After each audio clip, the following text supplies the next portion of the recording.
Hello नमस्कार दोस्तों, मेरा नाम कश्मीर है। लर्निंग की सीरीज़ के अकॉर्डिंगली आज मैं एक और एपिसोड लेके आपके सामने हाजिर हूँ।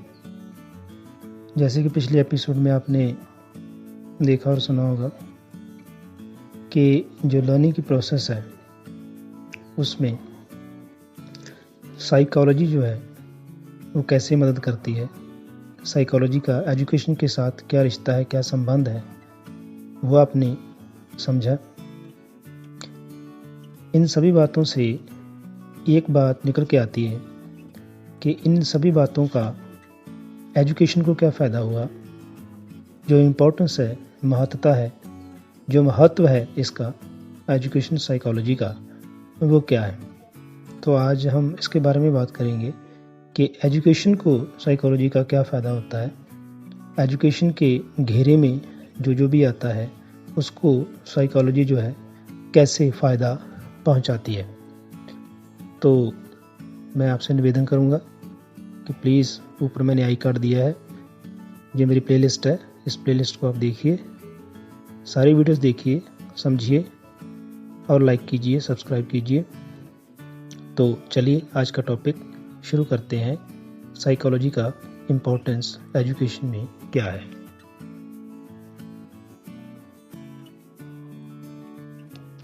दोस्तों, जैसे आपने देखा होगा कि जो साइकोलॉजी है वो मेडिसिन की फील्ड में, टेक्नोलॉजी की फील्ड में, लॉज की जो लॉ कानून है उसकी फील्ड में और बहुत सारे ऐसे फील्ड्स हैं जिसमें बहुत ज़्यादा पॉजिटिवली इम्पॉर्टेंट रोल जो है प्ले कर रहा है। तो इसी साइकोलॉजी का जो नेक्स्ट जो इम्पोर्टेंट लेवल है वो एजुकेशन है। तो एजुकेशन पे ये कैसे खूबसूरती से अपना प्रभाव छोड़ती है, एजुकेशन को फ़ायदा पहुंचाती है, उसके बारे में बात करेंगे कि साइकोलॉजी का जो इफ़ेक्ट है, पॉजिटिव इम्पोर्टेंट जो असर है वो कैसे एजुकेशन पे पड़ता है, एजुकेशन को क्या फ़ायदा होता है, इसके बारे में बात करते हैं। तो सबसे पहली बात जो है, एजुकेशन में सबसे इम्पोर्टेंट जो पाइवेटल रोल प्ले करता है वो लर्नर होता है, स्टूडेंट होता है। तो उसकी पूरी की पूरी एंटायर स्टडी करना जी एजुकेशन साइकोलॉजी जो है हमें बताती है। कैसे बताती है? जो लर्नर है उसकी जो बहुत सारी साइकोलॉजिकल पॉइंट्स हैं, ट्रेड्स हैं, उसको स्टडी करती है। जैसे चाइल्ड की डेवलपमेंट स्टेजेस जो हैं, बचपन से लेके उसको मैच्योर होने तक जितनी भी स्टेजेस हैं उसको स्टडी करती है, इंडिविजुअली स्टडी करती है। ये उसका मास्टर पॉइंट है। पूरी की पूरी फिजिकल स्टडी करती है, उसकी मेंटल स्टडी करती है और तभी इमोशनल स्टडी के लेवल के ऊपर वो पहुंच पाती है। तो जब चाइल्ड एक प्रोसेस के थ्रू गुजरता है, मान लो एक एज से दूसरी एज तक जाता है, दूसरी से तीसरी एज तक जाता है, तो उसका स्वभाव जो है, उसका बिहेवियर जो है चेंज होता रहता है। इस चेंज ऑफ बिहेवियर में कौन कौन से एस्पेक्ट आते हैं, कौन कौन से पार्ट्स आते हैं, उसको स्टडी करता है, ग्रोथ को स्टडी करता है। एजुकेशनल साइकोलॉजी इसमें मदद करती है। तो ये इम्पोर्टेंट रोल है कि जो लर्नर है, स्टूडेंट है, उसको स्टडी करना इसका मेन कार्य है। तो सबसे बड़ी बात ये इस जो मैंने आपको बताया, इसमें सबसे बड़ी बात ये निकल के आती है कि उसका जितना भी बिहेव है उसको स्टडी करना जो है, लर्नर का जो बिहेवियर है उसको स्टडी करना मेन पहला मोटिव है। दूसरी बात कर लेते हैं। दूसरा पॉइंट ये है कि जो इंटेलिजेंस लेवल है, उसी लर्नर का इंटेलिजेंस लेवल जो है, ना कि लर्नर का ही बल्कि टीचर का, उसके एनवायरनमेंट में जो भी आता है, सोसाइटी आती है, उसका भी इंटेलिजेंस लेवल मेजर करना मेन इसका काम है। ये इसकी इम्पोर्टेंट है कि वो इसका जो इंटेलिजेंस लेवल है, चाहे वो लर्नर हो, चाहे वो कम्युनिटी हो, चाहे वो टीचर हो, कोई भी इसके घेरे में आता है तो उसका इंटेलिजेंट लेवल जो है वो चेक करता है कि ये कैसे काम करता है, कैसे असर डालता है। तो जैसे लर्नर की बात करते हैं तो उसके बहुत सारे इंस्टिंक्ट होते हैं नेचुरली अंदर से। जैसे वो बहुत ज़्यादा इंटेलिजेंट हो सकता है, बहुत ज़्यादा शार्प हो सकता है, बहुत ज़्यादा डल भी हो सकता है, उसके इमोशंस बहुत ज़्यादा हावी हो सकते हैं, उसके इमोशन बहुत ज़्यादा वीक भी हो सकते हैं। तो इन सभी बातों की स्टडी करना जो है ये एजुकेशन साइकोलॉजी का काम है। एजुकेशन साइकोलॉजी इसमें मदद करती है। तो बहुत सारे इंडिविजुअल डिफरेंसेस भी होते हैं बच्चों में, लर्नर में, टीचर्स में भी होते हैं। कम्युनिटी पे भी होते हैं। इन सभी इंडिविजुअल डिफरेंसेस को समझना, उसमें सुधार लाना, उसकी स्टडी करना, ये सारा काम जो है इंटेलिजेंटली एजुकेशन साइकोलॉजी कर पाती है। तो इसमें थिंकिंग है बच्चे की, रीजनिंग है, इमेजिनेशन है, सेंटिमेंट्स हैं, जितने भी पार्ट्स हैं इंटेलिजेंस के इन पार्टों को सबसे पहले मेजर करना, उसको स्टडी करना, फिर उसके ऊपर निष्कर्ष निकालना, ये सारा काम जो है ये एजुकेशन साइकोलॉजी करती है। तो तीसरी बात करते हैं, वो है heredity and environment. Education psychology मदद कर पाती है कि बच्चे का जो हेरिडिटी का यहाँ पर मीनिंग ये है कि जो भी उसने अपने पिता से एक्वायर किया, अपने ग्रैंड पेरेंट्स से एक्वायर किया, चाहे वो फिजिकली हो, शारीरिक तौर पे हो, चाहे वो मानसिक तौर पे हो, चाहे वो सोशली तौर पे हो, जो भी उसने एक्वायर किया अपने फोरफादर से, अपने दादों परदादों से, पिता से जो भी एक्वायर किया, उसकी उसने स्टडी करनी है, मेजर करना है, उसको कंक्लूजन तक लेके जाना है कि ये कैसे संभव हो पाया है, ये कैसे नेगेटिव और पॉजिटिव इफेक्ट जो है वो डालता है। तो जो हेरिडिटी है उसको मेनली स्टडी करना है। उसके बाद है बच्चे का एनवायरनमेंट भी इसी में आता है। जो उसकी हेरिडिटी है, जो उसका एनवायरनमेंट है, उसी में बच्चा पलता फूलता बड़ा होता है। तो इसको स्टडी करना भी एक मेन मोटिव समझा जाता है। इसी मेन मोटिव को लेकर के हम इस निष्कर्ष पर पहुंचते हैं कि जो एजुकेशन साइकोलॉजी है वो हमें कैपेबल बनाती है, योग्य बनाती है कि हम आगे उसकी हेरिडिटी एनवायरनमेंट को देख के कौन से डिसीजन जो है उसके फेवर में ले पाएंगे, कौन से डिसीजन है उसमें मॉडिफिकेशन करके उनको आगे फिर से अप्लाई कर सकते हैं। तो चौथी बात करते हैं, इसमें है पर्सनैलिटी एंड इट्स एवेल्यूएशन।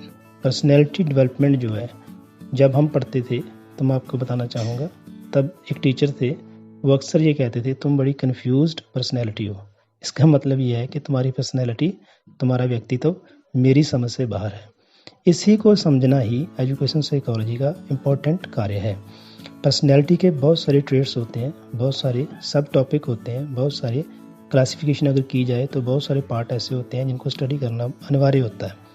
उनमें सबसे पहले जो है पर्सनैलिटी में सबसे पहले, जैसे आप जानते हो कि स्टडी ऑफ बिहेवियर है। पर्सनैलिटी बिहेव पे डिपेंड करती है और बिहेव ही स्टडी पर्सनैलिटी को डेवलप करता है। तो ये बिहेव इसका कैसे बना, कब से बिहेव इसका चला आ रहा है, कैसे मॉडिफाई किया जाएगा, मॉडिफाई करने के बाद इसको कैसे पॉजिटिवली यूज़ में लाया जाएगा, ये पर्सनैलिटी डेवलपमेंट करने में और पर्सनैलिटी डेवलपमेंट को स्टडी करने में सबसे ज़्यादा पॉजिटिव रोल अदा करता है। तो ये इसका चौथा पॉइंट था कि पर्सनैलिटी एंड इट्स एवेल्यूएशन ये कर पाता है। अब पांचवी बात कर लेते हैं। तो पांचवी बात जब करते हैं तो इसमें पूरे का पूरा लर्निंग प्रोसेसेस आ जाता है। लर्निंग प्रोसेस क्या होता है, इसमें सभी वो चीज़ें ऐड की जाती हैं, जैसे बहुत सारे मेथड्स हैं पढ़ाने के, लॉज हैं, बहुत सारे एक्सपेरिमेंटल टेक्निक्स यूज़ की जाती हैं, बहुत सारे जो यूज़ की जाती हैं, स्टडी मटेरियल यूज़ किया जाता है, उसके बारे में बात की जाती है। एक एनवायरनमेंट क्रिएट करना होता है, एनवायरनमेंट कैसा हो उसके बारे में स्टडी की जाती है और कोशिश ये की जाती है कि ज़्यादा से ज़्यादा पॉजिटिव रिस्पांस बच्चे के बिहेव से उस लर्निंग प्रोसेस के थ्रू लिया जाए। कहने का भाव कि जो भी लर्निंग में चीज़ें यूज होती हैं, चाहे वो टीचर हो, लर्नर हो, चाहे वो उसमें मेथड यूज़ करने हो, चाहे वो जो टीचिंग एड्स हैं उसकी यूज़ करना हो, एनवायरनमेंट का यूज़ करना हो, तो सभी को सभी एक बिहेव के अंदर, एक एनवायरनमेंट के अंदर क्रिएट किया जाता है ताकि उसको पॉजिटिवली एजुकेशन में ढाला जा सके, लर्निंग की प्रोसेस इफेक्टिव बनाई जा सके। तो जो इसका फिफ्थ पॉइंट था कि लर्निंग प्रोसेस को पॉजिटिव बनाना है। लास्ट बात कर लेते हैं, छठी बात ये है कि लर्निंग सिचुएशंस जो भी होती हैं, लर्निंग सिचुएशंस उसमें कौन कौन सा आ जाता है, टीचर आ जाता है, उसका एटीट्यूड आ जाता है, ठीक है, क्लासरूम की सेटिंग क्या है वो आ जाती है, इमोशनल क्लाइमेट क्या है स्कूल का कैसा एनवायरनमेंट है वो आ जाता है, बच्चे का इंटरेस्ट कैसा है, कम्युनिटी का इंटरेस्ट कैसा है स्कूल के प्रति, और बहुत सारे ऐसे फैक्टर आ जाते हैं जो लर्निंग प्रोसेस को प्रभावित करते हैं। तो इन लर्निंग सिचुएशन को हैंडल करने के लिए, इनको स्टडी करने के लिए, इनमें सुधार लाने के लिए एजुकेशन जो है, साइकोलॉजी और एजुकेशन दोनों मिल करके एक पॉजिटिव रोल प्ले करते हैं। तो इस सभी में से सबसे ज़्यादा इम्पोर्टेंट पॉइंट जो है लर्नर है। तो सभी कुछ जो है लर्नर के इर्द गिर्द ही घूमता है। कोई लर्नर को देख के ही सारा कुछ डिसाइड किया जाता है कि कैसी उसकी पर्सनैलिटी है, कैसे ट्रेड्स हैं, क्या बिहेवियरिटी है, कैसे लर्निंग प्रोसेस है, कैसे उसका लर्निंग सिचुएशन एनवायरनमेंट उसके इर्द गिर्द बना हुआ है, वो उसी के फेवर में जाना चाहिए। जो भी उसकी स्टडी करके उसके फेवर में जाना चाहिए।